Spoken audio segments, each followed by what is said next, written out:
Bunda, selama bulan Ramadan ini gampang lemas nggak sih? Gampang capek nggak sih? Betul teman-teman, karena apa? Kita kan kekurangan nutrisi, kekurangan mineral, namanya orang puasa ya. Jadi kita tuh wajib banget menjaga pola pikir kita, nggak boleh terlalu kecapean, nggak boleh banyak pikiran, kemudian istirahat yang cukup, sama wajib banget tidur siang. Di sini juga aku bakal bahas, Bunda, perut kanan itu suka kerucuk ya, kayak ada yang mengganjal. Itu sih dari kekurangan minum sama usus kita aktif. Jadi perbanyak konsumsi minuman prebiotik seperti Yakult ataupun Cimory, itu nggak apa-apa banget. Yang penting kita konsumsinya setelah makan ya, jangan dalam keadaan perut kosong.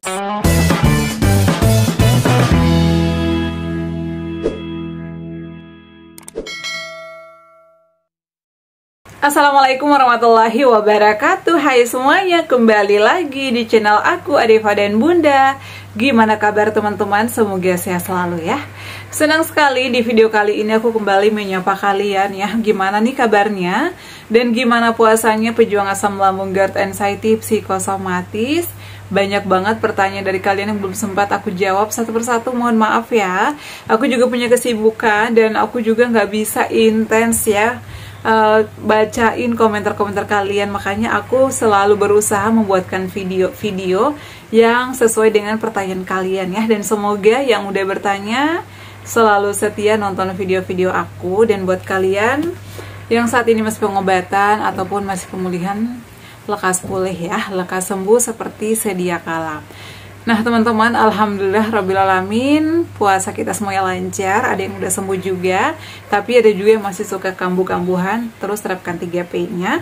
Dan kemarin tuh aku mendapatkan beberapa komenan, Bunda, aku tuh selama bulan Ramadan susah BAB dan berat badannya turun. Nah jadi menurut aku kalau berat badan turun ini wajar ya, karena kita kan nggak makan ya seharian, cuman makan sahur aja sama buka puasa. Jadi apalagi kita ini pejuang asam lambung, pasti ngerasa banget yang tadinya diisi 2 jam sekali ataupun mungkin diisi sering, tiba-tiba seharian nggak makan.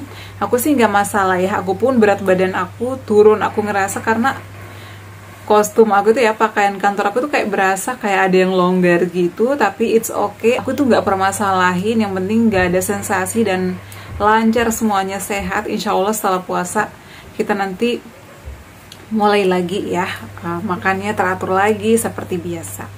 Tapi menurut aku sih puasa ini bisa mengajarkan kita untuk makan itu lebih disiplin dan makan itu lebih hati-hati. Kita tuh nggak nyoba ini itu ya. Jadi aku tuh kalau buka puasanya pun cuman konsumsi air putih ataupun air madu. Setelah itu makan lontong 1. Kadang aku pakai bihun atau pakai kue tiaw. Itu menurut aku sih nggak berlebihan dan itu nyaman di perut kita, nggak ada sensasi apapun. Kalaupun kita pengen makan yang lain, biasanya ya teratur, karena apa ya, karena takut kambuh apalagi setelah seharian kosong perutnya. Nah dan tadi juga ada yang nanya lagi, Bunda, aku tuh sulit banget BAB semenjak bulan Ramadan. Kenapa? Karena kan kita asupannya kurang ya. Jadi saran aku teman-teman, kalau pengen BAB-nya lancar, aku tuh alhamdulillah sih lancar aja. Selama aku tuh selalu konsumsi buah-buahan.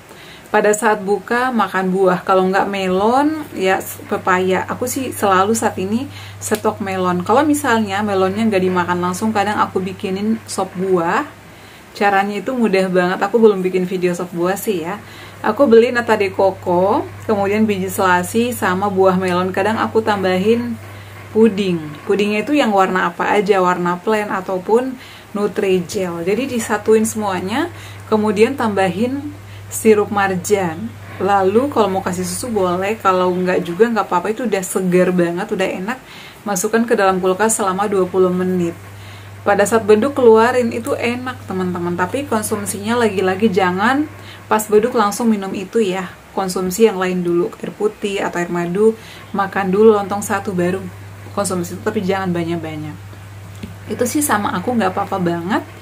Dan juga aku tuh perbanyak buahnya. Kadang buahnya ini aku parut agar nggak susah ngunyahnya, karena aku tuh kadang suka malas banget ngunyah ya, apalagi habis puasa kan capek bawaannya, kayak pengen makan aja.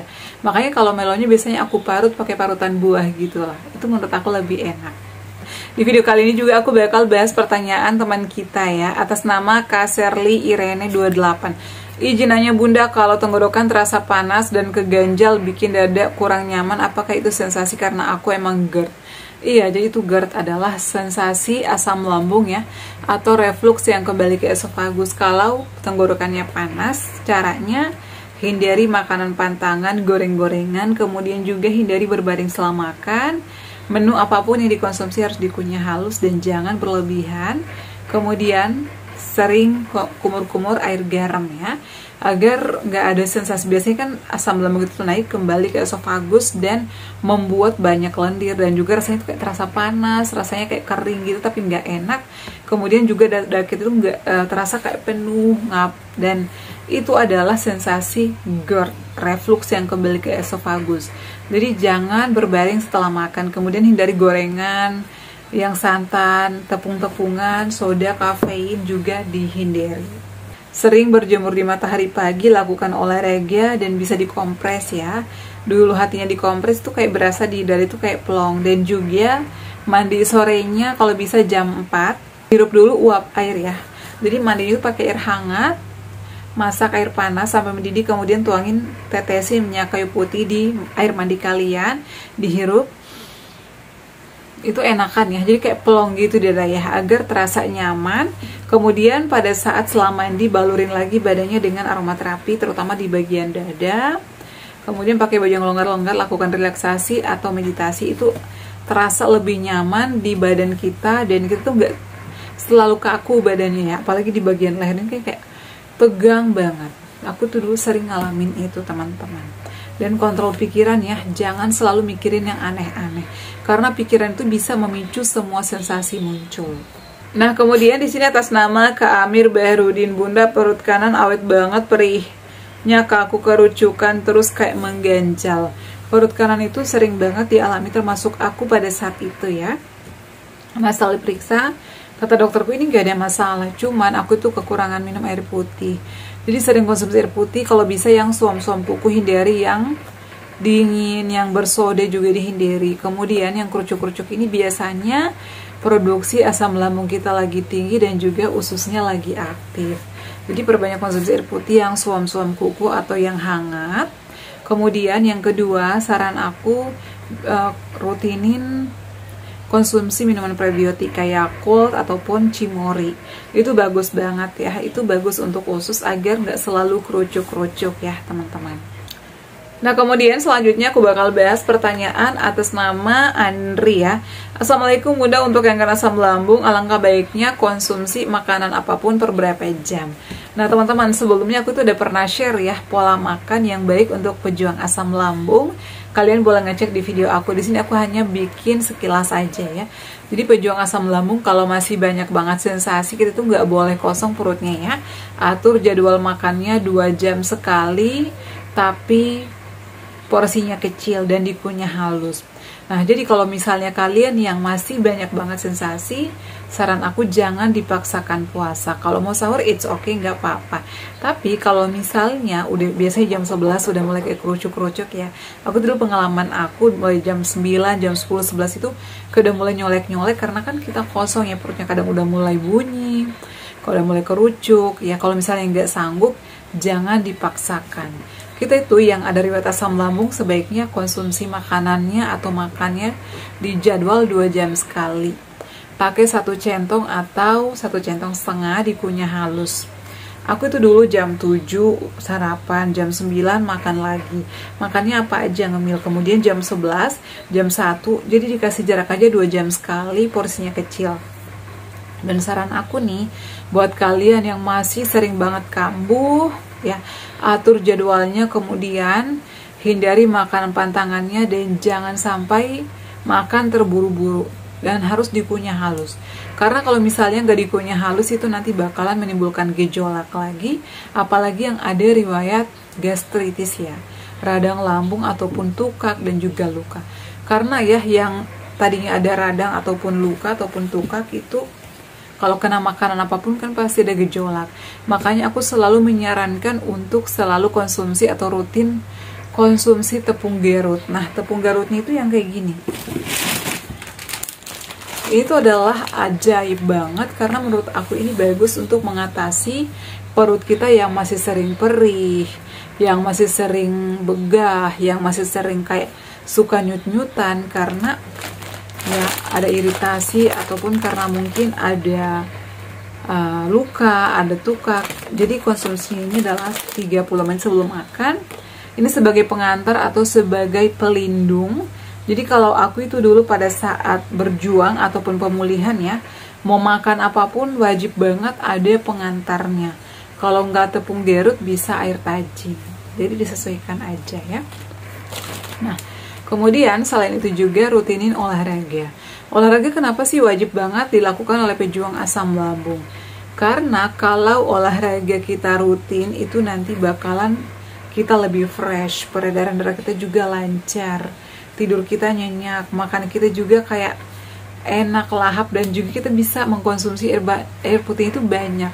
Aku tuh kalau habis olahraga ya teman-teman, minum aku kadang banyak, bawaannya haus, bawaannya lapar, bawaannya ngantuk. Jadi kita tuh kayak badannya itu kayak terasa lebih enak, apalagi kalau kita udah bangun tidur tuh kayak berasa lebih segar. Dan ditambah lagi kalau kita berbanyak konsumsi air putih sama konsumsi sayur dan buah-buahan itu bakal mempercepat kita lebih cepat pulihnya teman-teman. Kalian coba deh di rumah ya. Kemudian selama bulan Ramadan ini kira-kira kita boleh nggak sih bun olahraga? Boleh ya. Aku itu selalu olahraganya di pagi hari setelah sahur ya. Setelah sahur kan aku nyuci piring dulu, kemudian lanjut sholat. Habis sholat itu aku kadang istirahat sejenak, lanjut olahraga. Aku itu kalau lagi libur kerja pasti ngajak anak dan suamiku olahraga ke lapangan, karena menurut aku ya olahraga di lapangan itu lebih healing ya, lebih fresh juga, dan kita tuh melihat pemandangan-pemandangan di luar itu membuat kita tuh lebih pikir itu lebih enak. Jadi nggak selalu mikirin kayak suntuk, nggak selalu mikirin kayak males.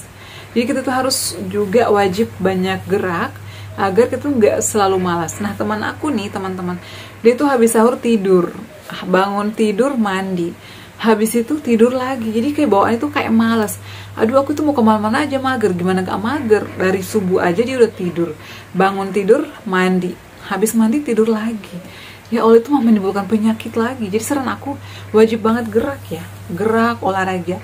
Jangan yang berat-berat, yang ringan-ringan aja sesuai kemampuan. Dan juga sering lakukan latihan pernafasan agar itu nggak sering ngos-ngosan teman-teman. Kayak gitu ya. Jadi kalau kalian yang masih susah tidur, bunda aku tuh susah banget tidur, terutama di malam hari, rutinin olahraga ya. Dan sebelum tidur pun kalian wajib sih melakukan yoga kualitas tidur. Agar apa? Agar nyenyak tidur kalian, jadi nggak selalu gelisah gitu tidurnya. Kemudian hindari tidur malam ya. Kita itu meskipun udah sembuh tidurnya kalau bisa jam 10, jangan lebih di atas jam 10, karena kalau udah lebih di atas jam 10 itu pasti keesokan harinya mulai kayak nggak enak lagi di badan kita. Jadi harus disiplin ya. Asam lambung itu mengajarkan kita untuk hidup lebih disiplin. Oh iya, kemarin tuh ada yang minta bunda tolong tips mudik. Aku pengen mudik nih ke Kuningan, nanti aku buatin videonya ya.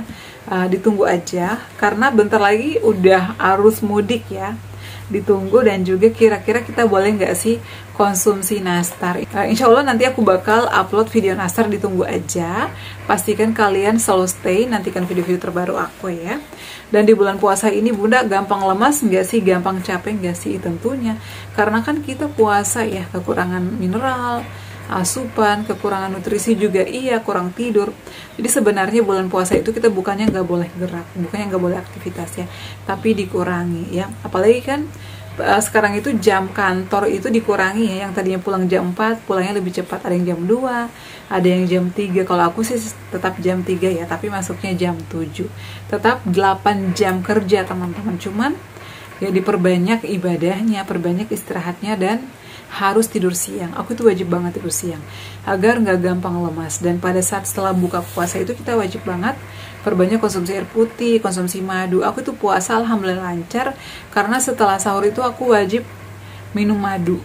Aku saat ini konsumsi madu nektar honey ya, atau madu murni yang kelengkeng ya. Itu enakan di badan dan itu bagus banget untuk lambung. Untuk tepung Garut aku jarang konsumsi ya, tapi kalau misalnya lagi malas banget makan lontong atau malas langsung makan nasi, aku pasti seduh ini dulu. Jadi aku selang-seling untuk saat ini pun masih konsumsi, tapi nggak setiap hari ya. Kayak gitu ya teman-teman. Jadi buat kalian yang masih lemas-lemas di bulan Ramadan itu wajar, tapi jangan diforsir juga ya, istirahatnya yang cukup, tidurnya juga, dan juga jangan mengangkat beban yang berat ya. Kayak gitu ya teman-teman, semoga bermanfaat cara aku kali ini. Terima kasih yang selalu setia nonton video-video aku. Jangan lupa ya untuk terus dukung channel aku Adifa dan Bunda dengan cara like, komen, share, dan subscribe. Assalamualaikum warahmatullahi wabarakatuh. Sampai ketemu lagi di video-video aku selanjutnya. Bye.